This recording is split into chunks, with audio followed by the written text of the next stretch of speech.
Welcome to the Bryan Fagan YouTube channel. I'm Ricky, and the topic we're talking about today is one that can feel a little overwhelming during a divorce. The finances involved in the Texas divorce, right? Finances can be very overwhelming. So whether you're just beginning to think about divorce or already deep in the process, understanding the financial side can help you feel more prepared and in control. So when you go through a divorce in Texas, one of the biggest financial issues is usually going to be division of property. Texas is a community property state, and that means that most of the assets and debts you and your spouse acquired during the marriage are considered jointly owned. So it doesn't matter if it's in your separate bank account, it's still both of y'all's. The court aims to divide this property in a way that is considered just and right. And that doesn't mean 50-50. It means just and right. It's what the court thinks it is. Factors like fault in the breakup can also impact it, like each spouse's earning potential as well, and who has primary custody of the children. That can all influence how property and debts are going to be divided. So there's a lot of issues there. In addition to property division, many couples must also deal with spousal maintenance, often called alimony. So that's like paying money to a spouse.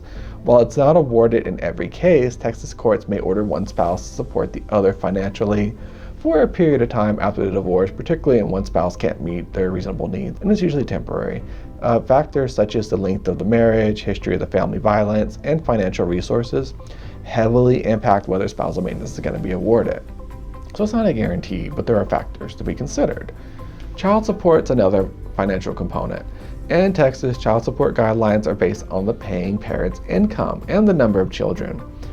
So the non-custodial parent, which is the one who's not having the kids all the time, typically pays a percentage of their net income, and these payments are meant to cover basic necessities for the children, like housing, food, and education for the kids. Courts can also order the parents to split costs of things like health insurance and extracurricular activities. So t-ball games, right? Baseball, football, you can split those, soccer. Legal fees are an unavoidable reality for many divorced couples. You're gonna probably need to hire a lawyer or pay legal fees for some point, like filing a case.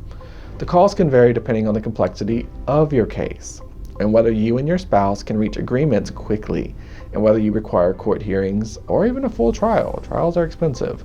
Some people are able to keep costs lower by reaching settlements through mediation rather than litigating every issue in court. Mediation is a really great tool here.